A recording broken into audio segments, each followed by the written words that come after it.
तो lookism season 2 के episode number 10 में आप सबका स्वागत है। तो मैं इस वीडियो में लुकिज्म के 2 चैप्टर्स को पूरा कवर करूंगा, मतलब चैप्टर 37 और चैप्टर 38। तो अगर आपने इससे पहले के एपिसोड्स को नहीं देखा है तो उन वीडियो की लिंक मैंने डिस्क्रिप्शन में दे दी है। तो पिछले चैप्टर में हमने देखा था कि हमारा जैक, वास्को और डैनियल या उजिन की गैंग से फाइट करने पहुंच जाती है। या जैक पूरे उजिन की गैंग को एक साथ चैलेंज करता है। तभी उजिन कहने लगता है, आखिर तुम कहना क्या चाहते हो? क्या तुम कोई मजाक कर रहे हो? तुमने अभी कुछ टाइम पहले मेरे से मार खाई और तुम अपने साथ 2 बंदे को भी लेके आ गए। क्या ये बंदे भी मुझसे मार खाना चाहती है? तभी हम देखते कि उजिन की गैंग का एक लंबा वाला बंदा या जैक के पास आने लगता है और हंसते हुए कहता है, आखिर तुम कहना क्या चाहते हो? क्या तुम कोई मजाक कर रहे हो? मतलब तुम हम सबसे या अकेले फाइट करना चाहते हो? चलो खैर, तुम सब अपने पहले एज बताओ। ये इस बंदे की बात सुन के उजिन की गर्लफ्रेंड अपने मन में सोचने लगती है, ये तो काफी बुरा हो रहा है क्योंकि ये बंदा अचानक से अटैक करने में काफी ज्यादा माहिर है और ये करता भी बिल्कुल वैसे ही है। ये जैक के ऊपर अचानक से अटैक करने आगे बढ़ता है, लेकिन जैक भी कोई कच्चा खिलाड़ी नहीं था। वो इस बंदे के अटैक को काफी आराम से डॉच कर लेता है और उसी एंगल में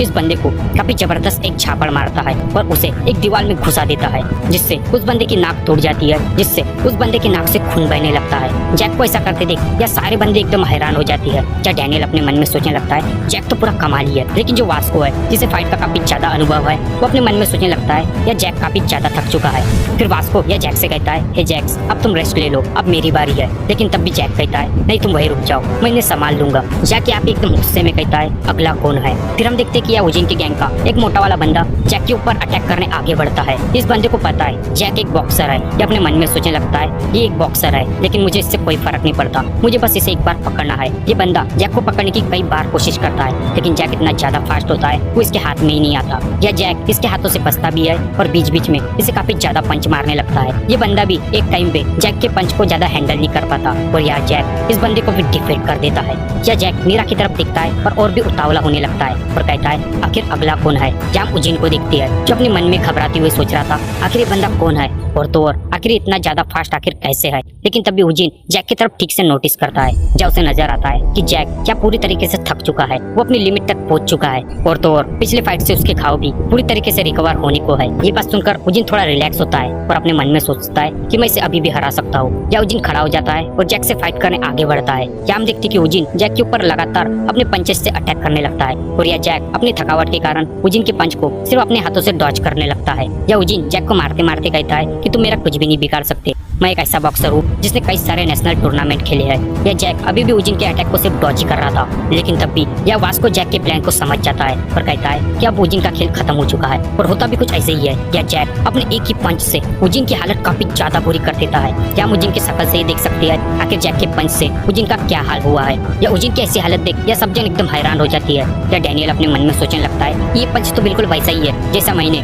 जैक के आगे इस फाइट में यूज किया था। या वास्को भी अपने मन में सोचने लगता है कि यह जैक काफी ज्यादा थक गया था, इसलिए उसने इस फाइट को जल्दी खत्म करने के लिए इस ट्रिक का यूज किया और ये ट्रिक शायद उसने डैनियल से सीखी है। यहाँ हम देखते कि उजिन की हालत काफी ज्यादा बुरी हो जाती है और उजिन की ये हालत देख हमारा जैक मीरा की तरफ देख के कहता है कि मीरा, मैं आखिर जीत ही गया। लेकिन तब भी हम देखती है कि वह उजिन के और भी ज्यादा बंदे आने लगते हैं और इन बंदों को देख ये सारे लोग एकदम हैरान रह जाते हैं। यहाँ पे ये सारे बंदे उस बंदे के पास आने लगती है जिसे जैक ने सबसे पहले मारा था। वो सारे बंदे उस लड़के से पूछते हैं, आखिर यहाँ पे क्या हो रहा है और आखिर तुम्हारी हालत ये किसने की? तभी वो बंदा मुस्कुराने लगता है जिसे जैक ने सबसे पहले मारा था। वो बंदा कहता है, अब तुम्हारा क्या हो, क्योंकि अभी तुम सब काफी बुरी तरीके से फंस चुके हो। ये जैक भी अपने मन में सोचने लगता है, डैम इट, कि ये भी आज ही होना था क्योंकि मैं फाइट करने की हालत में बिल्कुल भी नहीं हूँ। लेकिन तब भी वह जैक के सामने वास्को आ जाता है और जैक से कहता है कि अभी तुम आराम कर लो, इन सबसे मैं निपट लूंगा। ये वास्को अपने जैकेट को उतारता है जहाँ में वास्को पूरी बॉडी नजर आती है और उसी के साथ जैक के शरीर के ऊपर के सारे टैटूज भी। ये वास्को को ऐसा करते देख या जैक कहने लगता है, हे सुनो, तुम्हें यहाँ कूल बनने की कोई जरूरत नहीं। लेकिन हम देखते कि जो उजिन के सारे बंदे हैं वो वास्को की बॉडी देख एकदम हैरान रह जाती है। कुछ बंदे ये भी कहने लगते हैं, आखिर इसके तरफ देखो, इसके टैटूज को देखो, इसकी दाढ़ी, क्या ये कोई गैंगस्टर है? वो सारे बंदे वास्को की बॉडी देख एकदम घबराने लगते हैं। लेकिन तब भी वास्को इन सारे बंदों की गिनती करने लगता है और यह वास्को अपने मन में सोचने लगता है, 17, 18, हाँ शायद मैं इन सबको हरा सकता हूँ। पर ऐसा नहीं भी हुआ तो मेरे पीछे डैनियल तो मौजूद ही है। या वास्को डैनियल की तरफ दिखता है और डैनियल से कहता है, हे डैनियल, मैं इन सबसे निपट लूंगा और तुम पीछे में नजर रखना। या वास्को की बात सुन के डैनियल काफी ज्यादा घबरा जाता है। या हम देखते कि वास्को इसे फाइट करने रेडी हो रहा था, लेकिन तब भी पीछे से आवाज आने लगती है। वो आवाज कुछ ऐसी थी, हे वास्को, बॉस कभी भी पहले नहीं आता फाइट करने। और वो आवाज और किसी की नहीं, कुछ वास्को की गैंग की थी, क्योंकि वो लोग भी जहाँ पे पहुंच चुके थे। जब वास्को का फ्रेंड जेस अपने बाइक से उतरता है और वास्को से कहता है, हे वास्को, अब तुम आराम करो, इन सबसे हम निपट लेंगे। फिर हम देखते कि यूजिन वास्को की गैंग के बंदूक के जैकेट के ऊपर नोटिस करता है, जहाँ उससे वास्को के गैंग का नाम पता चलता है, जो नाम होता है बर्न नकल्स। और ये नाम पढ़ के यूजिन काफी ज्यादा घबरा जाता है और अपने मन में सोचने लगता है, तो यह है बर्न नकल्स, जो वेस्ट साइड का सबसे पावरफुल ग्रुप है और ये पूरा ग्रुप किसी राक्षसों से कम नहीं। या यूजिन इन सबको देख के काफी ज्यादा घबरा जाता है और यह वास्को और उसकी गैंग यूजिन से फाइट करने रेडी हो जाती है। इसके बाद चैप्टर 38 स्टार्ट होता है। या चैप्टर के स्टार्टिंग में हम देखते हैं कि यूजिन वास्को की गैंग से काफी ज्यादा घबरा जाता है और यहाँ हम देखते हैं कि वास्को की गैंग और यूजिन की गैंग आपस में फाइट करने लगती है। और यहाँ पे भी जो बर्न नकल्स है यूजिन की गैंग के ऊपर काफी ज्यादा भारी पड़ने लगती है। क्या यूजिन घबराते हुए अपने मन में सोचने लगता है कि आखिर ये सब क्या हो रहा है और आखिर ये कैसा हो सकता है। तभी यूजिन की नजर जब वास्को पे पड़ती है, यूजिन अपने मन में सोचने लगता है, तो ये है बर्न नकल्स गैंग का लीडर। तभी वास्को अपनी गैंग से पूछता है, आखिर तुम्हें मेरे बारे में पता कैसे चला। तभी जेस कहता है, कमान वास्को, हम काफी अच्छे दोस्त हैं, इसलिए तुम जहाँ पे जाते हो मुझे अपने आप खबर पहुँच जाती है। तभी वास्को कहता है, हाँ ये बात तो है, लेकिन जेस क्या आपने मन ही मन कह रहा था, मुझे माफ करना वास्को, मैंने तुम्हारे फोन में एक ऐसा ऐप डाउनलोड करके रखा है जिससे मुझे तुम्हारी लोकेशन हमेशा पता चल जाती है। या वास्को अपनी गैंग से कहता है, लेकिन फिर भी तुम सबको यहाँ आने की कोई जरूरत नहीं थी। और ये बात सुन के वास्को की गैंग कहने लगती है, आखिर वास्को तुम क्या कहना चाहते हो, हम सब बेस्ट फ्रेंड है, हम एक गैंग है और तुम्हारी ये बात हमें हमेशा हर्ट करती है। लेकिन तभी वास्को कहता है, लेकिन अभी तुम्हें यहाँ से चले जाना चाहिए और तुम जाते जाते हेलमेट का यूज जरूर करना। लेकिन तब भी हम देखती है कि यूजिन के गैंग का एक मोटा वाला बंदा वास्को के कंधों को पकड़ लेता है और वास्को से कहता है कि अभी अपनी गैंग को यहीं पे रोक दो, वरना मैं तुम्हारे कंधों का काफी ज्यादा बुरा हाल करूंगा। लेकिन हम देखते कि वास्को उसके हाथों को अपने कंधों के ऊपर से काफी आराम से हटा देता है और ये देख वो बंदा भी एकदम हैरान रह जाता है और वास्को को मॉन्स्टर कहने लगता है। हम देखते कि वास्को उस बंदे से कहता है, अच्छा तुमने कहा शोल्डर। हम देखते कि वास्को जेब में हाथ डाल के अपना एक हाथ उस बंदे के शोल्डर पे रखता है और ऐसा वास्को को करते देख उसके सारे गैंग के मेंबर एकदम हैरान रह जाती है और कहने लगती है, अरे ये तो वास्को का वही सबसे खतरनाक अटैक है। या वास्को उस बंदे के शोल्डर को काफी तेजी से दबाता है, जिससे उस बंदे की हालत काफी ज्यादा बुरी हो जाती है और वो भी वहीं पे डिफीट हो जाता है।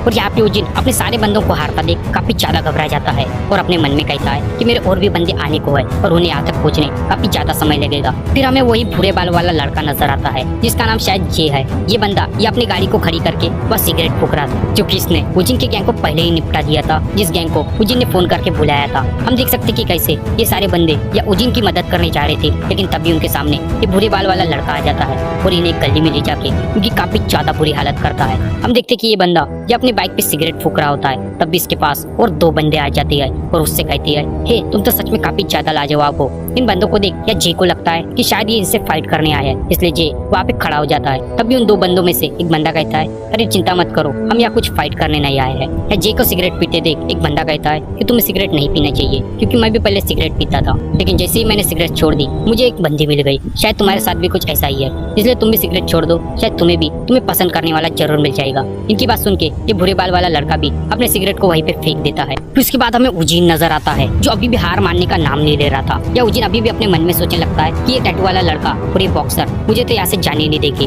बस था ये कमजोर इंसान, शायद मैं इसे सरपास करके यहाँ से जरूर भाग सकता हूँ। इसलिए ये डैनियल की ओर काफी तेजी से आगे बढ़ता है। या यूजिन को अपने तरफ तेजी से आते देख डैनियल काफी ज्यादा घबरा जाता है और अपने मन में सोचने लगता है कि मैं यहाँ से हट भी नहीं सकता। हम देखते कि यूजिन डैनियल की ओर काफी तेजी से आगे बढ़ रहा होता है, लेकिन तब भी वो इन सारे लोगों को नोटिस करता है। जहाँ इन सारे बंदों की शक्ल देख यूजिन सोचने लगता है, आखिर ये सब इतने ज्यादा रिलैक्स कैसे है। या यूजिन डैनियल के ऊपर अटैक करने आगे बढ़ता है, लेकिन यह डैनियल यूजिन के अटैक से बाल बाल बच जाता है। डैनियल को ऐसा करते देख यूजिन भी अपने मन में सोचने लगता है, आखिर ये कैसे हो गया, आखिर इतना हैवी कैसे है। या डैनियल यूजिन से बचने के लिए अपने किसी ट्रिक को याद करने की कोशिश करता है, फिर वो उस टेक्निक को याद करने लगता है जो टेक्निक उसे गंगम लैंडलॉर्ड के खिलाफ यूज की थी। या डैनियल उस ट्रिक का यूज या यूजिन के ऊपर करता है और या डैनियल के अटैक से यूजिन डैनियल से दूर हट जाता है। हमारा डैनियल यहीं पे नहीं रुकता और अपने मन में सोचने लगता है कि अभी मैं उस अटैक का यूज करूंगा जिसे मैं गंगम लैंडलॉर्ड के खिलाफ ठीक से यूज नहीं कर पाया था, क्योंकि तब मेरे हाथ काफी ज्यादा छोटे थे।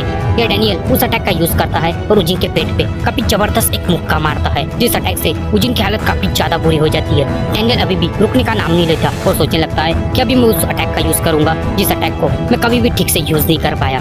या डैनियल उस अटैक का यूज करता है और अपना पंच सीधा यूजिन के मुंह पर मारता है, जिससे यूजिन हवा में उड़ने लगता है और उसी के साथ ही यहाँ यूजिन का एक दांत भी दिखती है जो भी यहाँ हवा में लहरा रहा था। यूजिन की ऐसी हालत देख सारे लोग एकदम हैरान रह जाते हैं। या जैक तो अपने मन में सोचने लगता है कि वह पहले से ही जानता था कि ये डैनियल एक बॉक्सर है। ये डैनियल को ऐसा करते देख वास्को भी एकदम हैरान रह जाता है और मन में सोचने लगता है कि ये पंच तो बिल्कुल वैसा ही है जैसा वो स्टोर वाला लड़का यूज करता है। या वास्को को अभी भी कुछ समझ में नहीं आ रहा था। या वास्को अभी भी अपने मन में सोच रहा था आखिर वो स्टोर वाला लड़का और डैनियल, इन दोनों का आखिर रिलेशन क्या है। हम देखते कि डैनियल के पंच से उजिन की हालत काफी ज्यादा बुरी हो जाती है। उसके मुंह से एक आवाज भी नहीं निकल रही थी। या उजिन की ऐसी हालत देख उसकी गर्लफ्रेंड रोने लगती है। तभी वास्को या उजिन के पास आता है, उससे कहता है कि तुम्हें अपनी गर्लफ्रेंड की परवाह करनी चाहिए। या उजिन की गर्लफ्रेंड को रोता देख हमें वास्को के भी आंखों में आंसू आ जाती है। तभी वास्को अपनी गैंग से कहता है कि हमें भी यहाँ से निकलना चाहिए, वो भी बिना हेलमेट से। फिर उसके बाद हमें गन नजर आता है, जो अपने मन में सोच रहा था कि मुझे यूई ने कॉल किया था क्योंकि उसे मेरी जरूरत थी, लेकिन या तो इन बंदों ने अपना काम खुद ही निपटा दिया, या गन वास्को की गैंग के बारे में सोच रहा था और कह रहा था बर्न नकल्स। मुझे लगा नहीं था कि ये लोग भी यहाँ मौजूद होंगे, खासकर वो लड़का जिसने मुझे काफी ज्यादा इम्प्रेस किया, और शायद इसी कारण से मुझे इसके ऊपर नजर रखने को कहा गया है। और यह गन खुद डैनियल की बात कर रहा था। फिर यहाँ मोजिन उसकी गर्लफ्रेंड और एक बंदे को दिखती है, जो गन को देख के काफी ज्यादा शौक हो जाती है। या गन उनके पास आता है और उससे पूछता है क्या तुम सब मुझे जानते हो। तभी ये सारे लोग कहते हैं हाँ हम तुम्हें जानते हैं, और जब हमारी फाइट हो रही थी तब तुम वहाँ आए थे और दूर से हम सबको देख रहे थे। या उजिन और उसके दोस्त गन से ये भी कहती है कि हम सब तुम्हारी काफी ज्यादा रिस्पेक्ट करते। या इन सबकी बात सुन के गन इनसे कहता है अच्छा तो तुम मुझे जानते हो, मतलब तुम मेरे परिवार जैसे हो, लेकिन मैंने वो वसूली का काम छोड़ दिया है। और तो और प्लीज तुम मुझे माफ कर देना कि उस टाइम पे मैं तुम्हारी मदद करने नहीं आ सका, क्योंकि तुम मेरे परिवार जैसे हो। ये गन की बात सुन के उजिन और उसके दोस्त कहने लगती है कोई बात नहीं, तुमने हमारे बारे में सोचा, ये हमारे लिए काफी बड़ी बात है। या हम देखते कि ये सारे लोग गन को काफी ज्यादा रिस्पेक्ट दे रहे होती है। तभी गन इनसे जाते जाते कहता है वैसे मैं तुम्हें एक बात बता दूं, मेरी एज भी बिल्कुल तुम्हारे इतनी ही है। फिर उसके बाद हमें स्कूल का सीन दिखाया जाता है, जब जैक डैनियल से कह रहा था कि डैनियल मुझे पहले से ही पता था कि तुम एक बॉक्सर हो, लेकिन तुमने ये बात मुझसे छुपाई की। चलो हम अभी ही बॉक्सिंग रिंग में एक दूसरे से फाइट करते हैं। लेकिन तभी डैनियल कहता है प्लीज मुझे माफ कर दो, मैं तुमसे फाइट नहीं करना चाहता। या हम देखते कि नेम्सू की नजर सीधा जैक के पैरों पे जाती है, जब जैक ने वही जॉर्डन के शूज पहने थे। या नेम्सू अपने मन में सोचने लगता है कि शायद जैक ने अपने पैसों का हिसाब बराबर कर दिया है, मतलब अभी मुझे जैक को कोई भी पैसे देने की जरूरत नहीं है। मतलब भाई या जैक ने शायद उजिन से उसके जॉर्डन के शूज छीन लिए। ये सब आपस में बात ही कर रहे थे, तभी यह यूई आ जाती है, तो जैक से पूछती है कि जैक क्या हम एग्जाम की तैयारी करें। तभी जैक कहता है नो थैंक्स, मुझे एग्जाम देने में कोई इंटरेस्ट नहीं है। लेकिन तब भी क्या डैनियल को रियलाइज होता है कि उसके एग्जाम काफी जल्दी आने वाले हैं, और डैनियल इन सारी बातों में अपने एग्जाम को भूल ही गया था। और इसी के साथ ये चैप्टर और ये एपिसोड ये एंड हो जाता है। तो ये था लुकिज्म सीजन 2 का एपिसोड नंबर 10। तो अगर आपको वीडियो पसंद आई तो प्लीज वीडियो को लाइक करना, वीडियो को शेयर करना, और प्लीज सब्सक्राइब करना मत भूलना। नेक्स्ट वीडियो भी काफी जल्दी लाने की कोशिश करूंगा।